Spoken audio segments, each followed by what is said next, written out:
In the bustling town of Featherdale, amid the usual crowd of animals living their routine lives, there lived a small cartoon duck named Ducky McQuack. Ducky was not just any ordinary duck. With his bright yellow feathers, oversized beak, and the ability to solve any problem that came his way, he was the town's unofficial hero. But Ducky had one quirk: he loved to quack riddles. His riddles were famous, and every morning, a large crowd of Featherdale citizens gathered around his pond, eager to hear his latest brain teaser. One sunny morning, as Ducky stretched his wings and prepared for another quacky day, he noticed something unusual. The usually crowded pond was nearly empty, except for a worried-looking turtle named Timmy. Ducky waddled over and quacked, "Why the long face, Timmy?" Timmy sighed, "It's terrible, Ducky. Someone has stolen all the water from the pond." Ducky's eyes widened.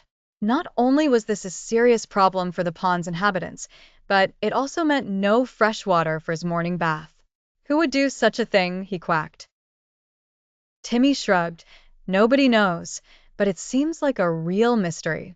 Ducky puffed out his chest, feeling the thrill of a new adventure. "Don't worry, Timmy. I'll get to the bottom of this," he quacked confidently. Ducky's first stop was at the beaver dam. Beavers were known for their waterworks, so he figured they might have some clues. Mrs. Beatrice Beaver greeted him warmly. "Ducky, dear, what brings you here?" she asked. Ducky quacked his riddle. "What goes up when the rain comes down?" Beatrice thought for a moment, then replied, "An umbrella." Ducky nodded. "Right.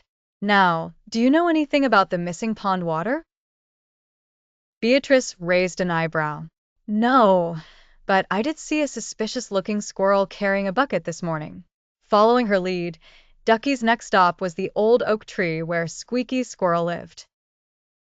Squeaky was known for his diligent preparations for winter, so Ducky hoped he could help. "Hello, Squeaky," Ducky called out. "Why would a squirrel need a bucket?" Squeaky looked puzzled. "A bucket? Oh, that must be my cousin Nibbles. He's a bit of a tinkerer."